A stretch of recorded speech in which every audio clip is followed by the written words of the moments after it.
नमस्कार फ्रेंड, इस वीडियो में हम लोग building material and construction subject का यूनिट फर्स्ट का रिवीजन करने वाले हैं।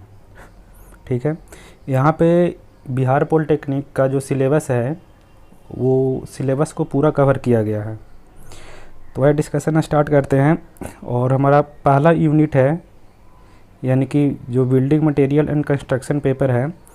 तो बेसिकली सबसे पहले तो ये देखते हैं कि ये बिल्डिंग मटेरियल एंड कंस्ट्रक्शन, यानी कि ये जो पेपर है वो दो सब्जेक्ट का कॉम्बिनेशन है। एक हमारा है बिल्डिंग मटेरियल और सेकंड है हमारा बिल्डिंग कंस्ट्रक्शन।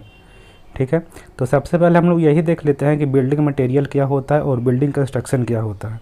यहाँ पे जो आप लोग का यूनिट दिया गया है उसमें 1 से 3 यूनिट तक जो है वो आपका बिल्डिंग मटेरियल के बारे में पढ़ना है, और 4 और 5 यूनिट जो है उसमें आपका बिल्डिंग कंस्ट्रक्शन के बारे में पढ़ना है। ठीक है, तो देखिएगा यहाँ पे देखते हैं कि बिल्डिंग मटेरियल जो है वो बिल्डिंग मटेरियल क्या होता है। तो बिल्डिंग मटेरियल वो ब्रांच होता है सिविल इंजीनियरिंग का जिसमें हम लोग जो मटेरियल बिल्डिंग बनाने में यूज होता है या किसी भी स्ट्रक्चर को बनाने में यूज होता है, उस मटेरियल के बारे में जिस ब्रांच में स्टडी करते हैं उस ब्रांच को हम लोग बोलते हैं बिल्डिंग, या जिस ब्रांच में स्टडी करते हैं उस ब्रांच को बोलते हैं बिल्डिंग मटेरियल। ठीक है, और कोई भी चीज़ की कंस्ट्रक्शन करने का जिस ब्रांच में हम लोग जिसके प्रिंसिपल का बारे में स्टडी करते हैं, ठीक है ना, किसी भी चीज़ को कंस्ट्रक्शन करना है तो उसे कंस्ट्रक्शन करने का प्रिंसिपल किस तरह का है उसको हम लोग पढ़ते हैं बिल्डिंग कंस्ट्रक्शन में। ठीक है, नेक्स्ट हमारा आता है बिल्डिंग क्या होता है। तो बिल्डिंग बेसिकली क्या होता है,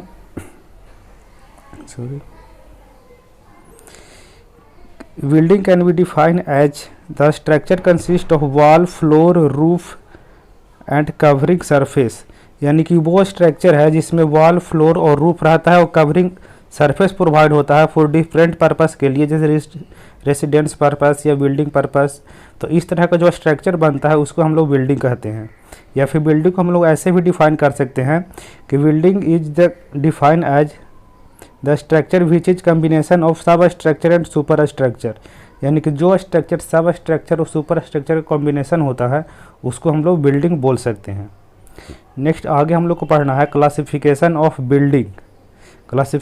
building as per national building code of India. तो इसके अकॉर्डिंग NBCI के अकॉर्डिंग टोटल 9 ग्रुप में बिल्डिंग को बांटा गया है।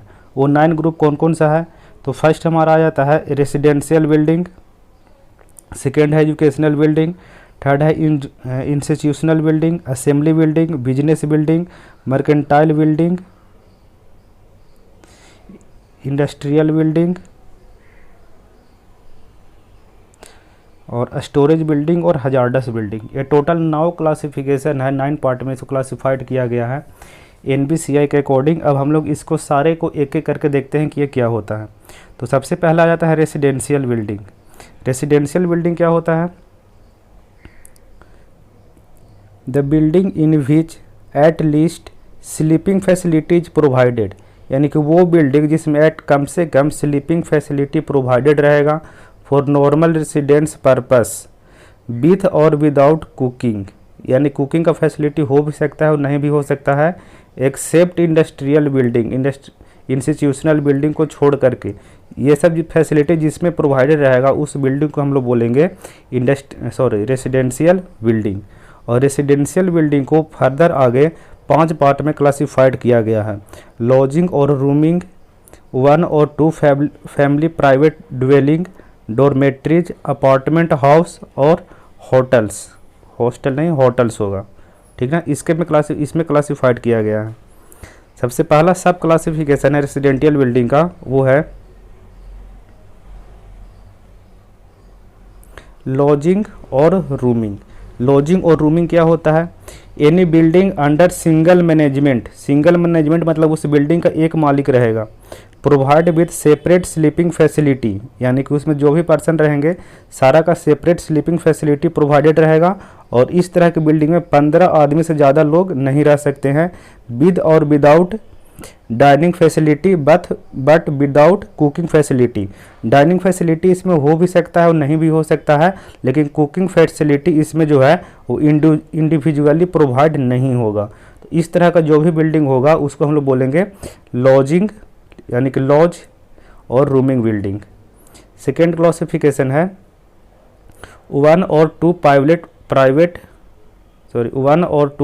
Private family dwelling. इसमें ये क्या होता है, in this sub group include any private dwelling which is occupies by a single family but sleeping facility for not more than 20%। यानी कि वो बिल्डिंग जो एक सिंगल फैमिली के द्वारा ऑक्यूपाइज किया जाएगा और उसमें 20% से ज़्यादा स्लीपिंग फैसिलिटी अलाउ नहीं रहेगा, तो उस तरह के बिल्डिंग को हम लोग बोलेंगे 1 और 2 फैमिली प्राइवेट ड्वेलिंग। अब इस बिल्डिंग को जो है वो फर्दर आगे चल के 6 पार्ट में क्लासिफाइड किया गया है। पहला आपका है detach building, semi detach building, row of building, apartment, और नेक्स्ट है ड्यूप्लेक्स टाइप अपार्टमेंट, और लास्ट है स्काई स्क्रैपर यानी गगनचुंबी इमारत। ये सब क्लासिफाइड किया गया है 1 और 2 फैमिली प्राइवेट ड्वेलिंग को। नेक्स्ट हमारा आ जाता है डोरमेट्रीज। डोरमेट्रीज क्या होता है ये देखते हैं। Dormitory, this sub group include any building in which group sleeping facility are provided with और विदाउट डाइनिंग फैसिलिटी। यानी कि वैसा बिल्डिंग जहाँ पे ग्रुप स्लीपिंग फैसिलिटी प्रोवाइडेड रहेगा, यानी कि नंबर ऑफ पर्सन जो हैं एक ग्रुप में वहाँ पे सोते हैं, और वहाँ पे जो है वो डाइनिंग फैसिलिटी हो भी सकता है और नहीं भी हो सकता है। तो ऐसा कहाँ पे होता है, तो ऐसा होता है स्कूल कॉलेज डोरमेट्रीज में, जिसको हम लोग स्कूल कॉलेज का हॉस्टल वगैरह बोलते हैं, या फिर मिलिट्री बैराक में या गेस्ट हाउस वगैरह में। तो ये सारा जो बिल्डिंग है वो डोरमेट्रीज के अंतर्गत आएगा। नेक्स्ट है हमारा अपार्टमेंट हाउस। अपार्टमेंट हाउसेस क्या होता है, दिस इंक्लूड एनी बिल्डिंग और structure in which living quarter are provided for 2 to 3 families और more than families living each other और विदाउट इंडिपेंडेंस कुकिंग फैसिलिटी। यानी कि वैसा बिल्डिंग जिसमें 2 या 2 से अधिक जो है वो फैमिली रह सकते हैं, और सभी के जो सभी फैमिली रहेंगे वो आपस में इंडिपेंडेंटली रहेंगे, कोई किसी पे डिपेंडेंट नहीं रहेगा, दोनों को इंडिपेंडेंटली कुकिंग फैसिलिटी अलग अलग प्रोवाइडेड रहेगा। तो इस तरह का बिल्डिंग को हम लोग अपार्टमेंट हाउसेस में कंसिडर करेंगे। नेक्स्ट हमारा है होटल्स।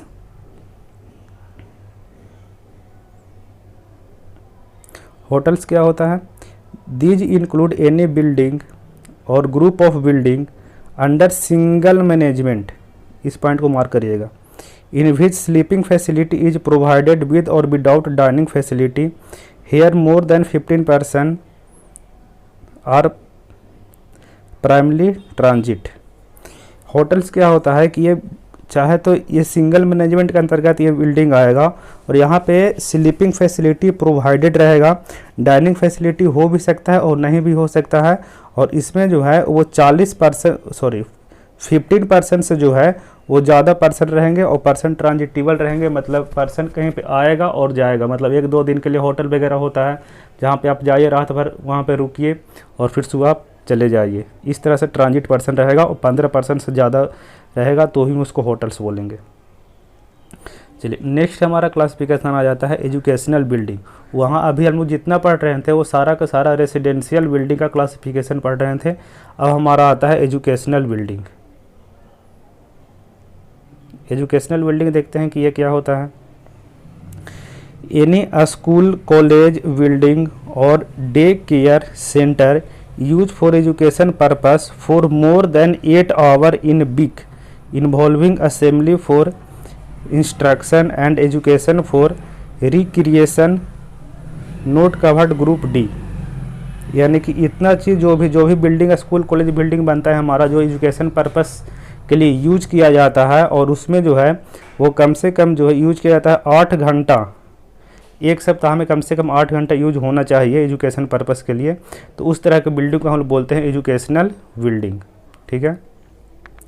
नेक्स्ट हमारा आ जाता है इंडस्ट्रियल बिल्डिंग। इंडस्ट्रियल बिल्डिंग क्या हो जाएगा ये देखते हैं। Any building which has used for purpose of medical और other treatment care of person suffering from physical and mental illness disease और care of infant. These building are comes under industrial institutional building. यानी कि institutional building वो building होगा जहाँ पे किसी तरह का ट्रीटमेंट होगा, कोई मेडिकल ट्रीटमेंट होगा या किसी का फिजिकल ट्रीटमेंट रहेगा या फिर कोई भी डिजीज़ से कोई बीमार रहेगा या फिर मेंटली इलनेस रहेगा किसी को, तो जो इस सारा चीज़ का ट्रीटमेंट होगा वो जिस बिल्डिंग में होगा उस बिल्डिंग को हम लोग बोलते हैं इंस्टीट्यूशनल बिल्डिंग, जहाँ पे किसी भी तरह का ट्रीटमेंट दिया जाए। इंस्टीट्यूशनल बिल्डिंग को फर्दर 3 पार्ट में क्लासिफाइड किया गया है, सब ग्रुप। तो सब ग्रुप इसका हो जाएगा हॉस्पिटल एंड सैनिटरिया, नेक्स्ट हो जाएगा कस्टोडियल इंस्टीट्यूट और थर्ड हो जाएगा पैनल इंस्टीट्यूट।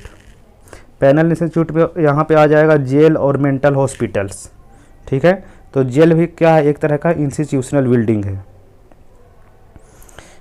नेक्स्ट है assembly building, building like theatre, assembly hall, drama theatre, auditorium, museum hall, restaurant, place of worship, dance hall, club house etc, where group of person gather. यानी कि जहाँ पे भी group of person gather होगा, यानी कि जहाँ पे भी ग्रुप ऑफ पर्सन एक जहाँ पे मिलेंगे और वो कुछ भी हो सकता है, तो उस बिल्डिंग को हम लोग बोलेंगे असेंबली बिल्डिंग, ठीक है।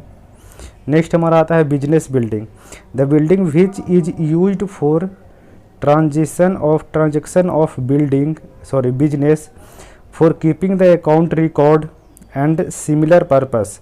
यानी कि वो बिल्डिंग जिसका यूज जो है वो बिजनेस पर्पस के लिए किया जाता है, बिजनेस का ट्रांजेक्शन करने के लिए किया जाता है और उसको अकाउंट को मेंटेन रखने के लिए किया जाता है, या फिर इसी तरह का सिमिलर पर्पस के लिए जिस बिल्डिंग का यूज किया जाता है उस बिल्डिंग को हम लोग बोलेंगे बिजनेस बिल्डिंग। और इस तरह के बिल्डिंग में जो सर्विस प्रोवाइड होगा, the service is provided more than 100 people होगा। नेक्स्ट हमारा था मर्केंटाइल बिल्डिंग, मर्केंटाइल बिल्डिंग क्या होगा, the building in which is used for shop, office, store, market, showroom, retail are comes under mercantile building. यानी कि जो भी शॉप वगैरह होगा, कोई ऑफिस खुलेगा या कोई मार्केट खुलेगा, कोई शोरूम वगैरह रहेगा, वो सारा जिस बिल्डिंग में रहता है उस बिल्डिंग को बोलेंगे मर्केंटाइल बिल्डिंग।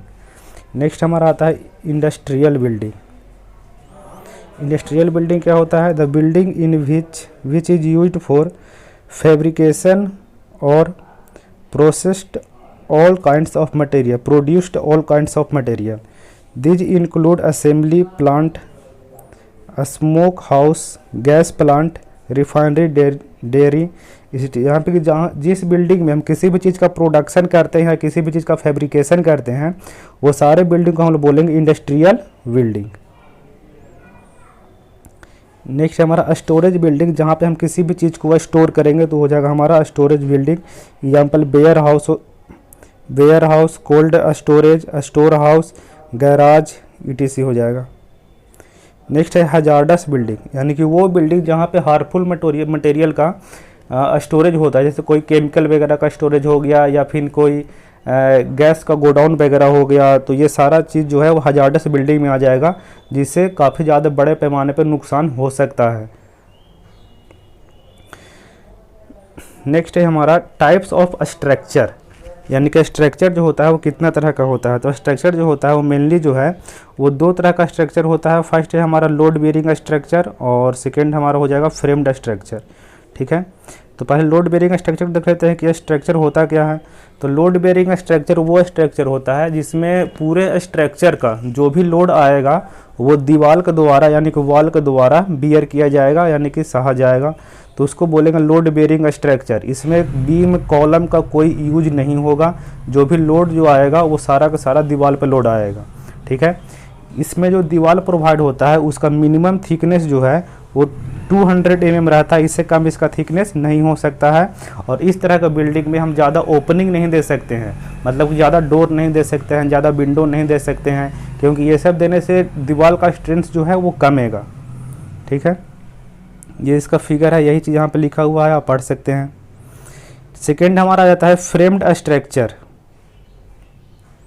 फ्रेम्ड स्ट्रक्चर क्या होता है कि फ्रेम्ड स्ट्रक्चर वो स्ट्रक्चर होता है जिसमें पूरा भी कोई भी स्ट्रक्चर का या कोई भी बिल्डिंग का जो लोड होगा वो कॉलम और बीम के द्वारा बियर किया जाएगा। ठीक है, इसमें बाल के द्वारा यानी दीवार के द्वारा लोड बियर नहीं किया जाएगा। जो भी लोड होगा वो कॉलम और बीम के थ्रू ट्रांसफ़र होगा सब सॉइल को। तो इस तरह का स्ट्रक्चर को हम लोग फ्रेम स्ट्रक्चर बोलेंगे। इसके बारे में यहाँ पे आप पढ़ सकते हैं। इसमें हम जितना भी मर्जी है उतना ज़्यादा ओपनिंग दे सकते हैं क्योंकि इस पे दीवार पर लोड नहीं आ रहा है। ठीक है, और इसी तरह का बिल्डिंग जो होता है वो यूज किया जाता है मल्टी स्टोरेज बिल्डिंग बनाने में। और जो लोड बेयरिंग बिल्डिंग था उसको हम लोग मैक्सिमम 3 स्टोरेज तक बना सकते हैं, हम 3 तला तक बना सकते हैं, उससे ज़्यादा नहीं बना सकते हैं। नेक्स्ट है हमारा कंपोजिट बिल्डिंग। तो फ्रेम स्ट्रक्चर और लोड बेयरिंग स्ट्रक्चर को कंबाइंड करके अगर कोई बिल्डिंग बनाएंगे तो उसको हम लोग बोलते हैं कंपोजिट बिल्डिंग। ठीक है, इसके बारे में यहाँ आप लोग पढ़ सकते हैं डिटेल में। नेक्स्ट टॉपिक हमारा आ जाता है कंपोनेंट्स ऑफ बिल्डिंग, यानी कि बिल्डिंग का कौन कौन सा कंपोनेंट से होता है। तो मेनली 2 ही पार्ट में बिल्डिंग को क्लासिफाइड किया गया है, एक है सब स्ट्रक्चर, सेकेंड है सुपर स्ट्रक्चर। ठीक है, यहाँ पे हम सब स्ट्रक्चर के बारे में देख लेते हैं कि सब स्ट्रक्चर में कौन कौन सा पार्ट आएगा। तो सब स्ट्रक्चर में मेनली 2 पार्ट ही आएगा, एक आएगा हमारा फाउंडेशन और सेकंड आएगा प्लिंथ। ठीक है, फाउंडेशन वो पार्ट होता है जो ग्राउंड के अंदर में होता है और प्लिंथ वो पार्ट होता है जो ग्राउंड के जस्ट एबव होता है। और ये प्लिंथ लेवल और ग्राउंड लेवल के बीच के पार्ट को प्लिंथ बोलते हैं। फाउंडेशन जो होता है हम लोग का 2 तरह का यहाँ पे होता है, एक सैलो फाउंडेशन, एक डीप फाउंडेशन। अगर विड्थ जो है वो डेप्थ के बराबर या डेप्थ से ज़्यादा है तो ये सैलो फाउंडेशन होगा, नहीं तो डीप फाउंडेशन होगा। प्लिंथ का डिफिनेशन यहाँ पे लिखा हुआ है, part of sub structure which is located between plinth level and ground level is called plinth. Plinth का जो जनरली हाइट होता है वो 450 mm होता है, इसको याद रखिएगा, एग्जाम में आ सकता है। प्लिंथ लेवल पे जो है वो डीपीसी कोर्स प्रोवाइडेड रहता है बिल्डिंग को डैम्पनेस से बचाने के लिए। ये इसका फिगर है, आप यहाँ पे देख सकते हैं। ये हम लोग का ये पार्ट हम लोग का प्लिंथ हो गया, ये पूरा एरिया, ये पार्ट प्लिंथ है। और इसके नीचे का जो भी पार्ट है वो हमारा का फाउंडेशन है और इसके ऊपर का जो भी पार्ट आएगा वो सुपर स्ट्रक्चर में आएगा। आगे सुपर स्ट्रक्चर, तो प्लिंथ लेवल से या फ्लोर लेवल से जो ऊपर का पोर्शन होता है उस पोर्शन को सुपर स्ट्रक्चर बोला जाता है। सुपर स्ट्रक्चर का बात किया जाए तो फाउंडेशन से स्टार्ट करते हैं। सबसे नीचे फाउंडेशन हो जाता है। फाउंडेशन के ऊपर जाएंगे तो आ जाएगा प्लिंथ। प्लिंथ का जो ऊपर वाला लेवल रहेगा उसको बोलेंगे प्लिंथ लेवल। प्लिंथ लेवल से ऊपर थोड़ा सा अगर बढ़ते हैं तो यहाँ पर आपका आ जाएगा डोर। और डोर को सपोर्ट करने के लिए डोर पे आने वाला लोड को सपोर्ट करने के लिए ऊपर में जो मेंबर दिया जाता है इस मेंबर को बोला जाता है प्लिंथ। ठीक है, इधर में आपका फ्लोर रहेगा, इसको प्लिंथ नहीं, इसको लिंटल बोला जाता है। और लिंटल से जो बाहर की ओर जो पोर्शन प्रोजेक्टेड होता है रैन वगैरह से या धूप वगैरह से बचाने के लिए इसको बोला जाता है वेदर शेड। यहाँ पे अगर फिगर को समझने में दिक्कत हो रहा होगा तो समझ लीजिए कि इधर का जो हम लोग का स्ट्रक्चर है ये हम लोग का बिल्डिंग है। ठीक है, और इधर ये बाहर से हम लोग इस बिल्डिंग को देख रहे हैं तो इसका क्रॉस सेक्शन देखने पर, बिल्डिंग का क्रॉस सेक्शन देखने पे ये सारा कंपोनेंट जो है वो हम लोग को दिखाई दे रहा है। तो लिंटल हो गया, उसके बाद फ्लोर स्लैब हो जाएगा। यहाँ पे विंडो प्रोवाइडेड है तो विंडो को नीचे में जो यहाँ पे कंपोनेंट प्रोवाइडेड रहता है उसको सील बोला जाता है। विंडो को ऊपर में जो कंपोनेंट प्रोवाइडेड रहेगा उसको लिंटल बोला जाएगा। और विंडो का जो साइड वाला पोर्शन होता है उसको रिवेल बोला जाता है। यहाँ पे कॉर्निस प्रोवाइड किया जाता है डेकोरेटिंग पर्पज से। उसके बाद आपका आ जाएगा यहाँ पे जो आप लोग का सबसे ऊपर वाला फ्लोर होता है, यानी कि जो रूफ होता है, तो रूफ का ऊपर वाला जो सरफेस होता है उस पर वेदर कोर्स प्रोवाइड किया जाता है ताकि बारिश का पानी जो है वो अंदर ना जाए, स्ट्रक्चर के अंदर ना जाए।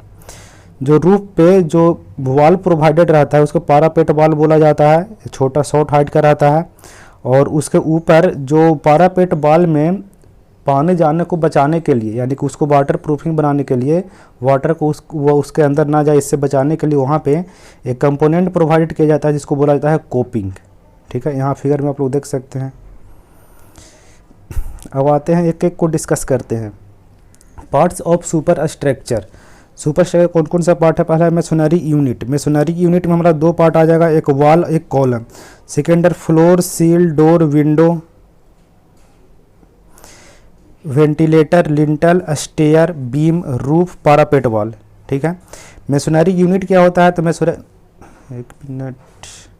मेसोनरी यूनिट जो होता है it define as construction of building unit bounded together with mortar, यानी कि जो मोटार से यूनिट बाउंडेड रहता है कोई भी स्ट्रक्चर का, उसको बोलते हैं masonry unit.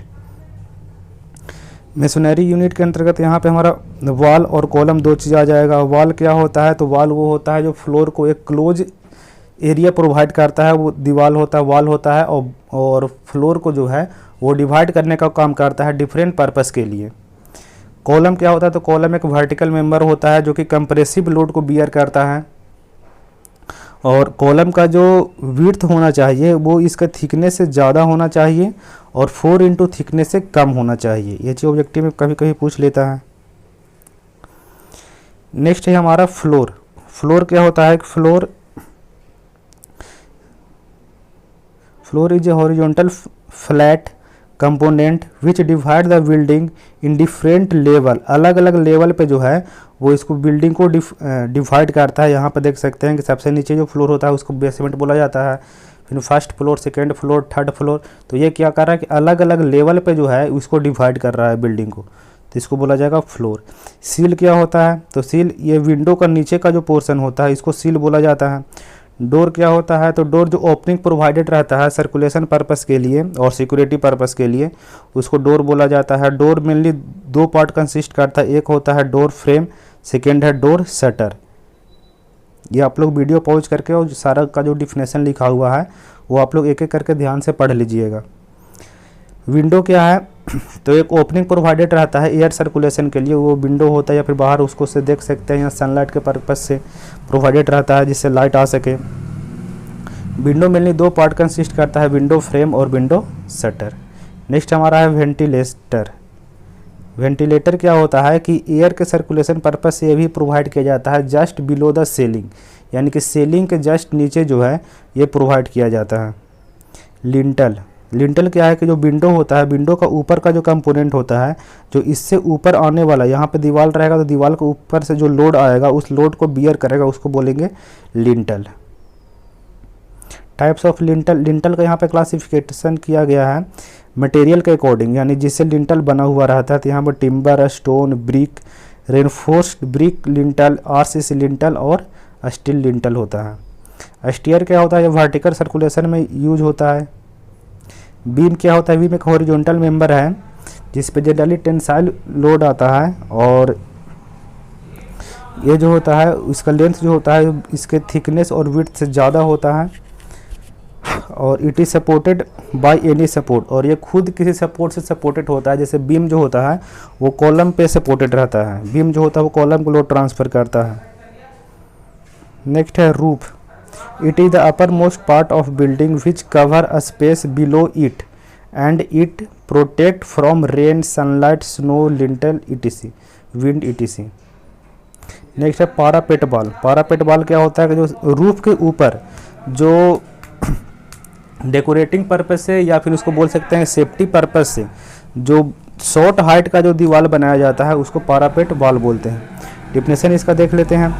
It is a short height masonry unit constructed above the roof or floor to fulfill the structure architectural। ठीक है, यहाँ पे हम लोग का फर्स्ट यूनिट जो है वो उसका रिवीजन हम लोग कर चुके हैं, और अगला वीडियो में जो है वो हम लोग सेकेंड यूनिट का रिवीजन करेंगे। ठीक है, धन्यवाद।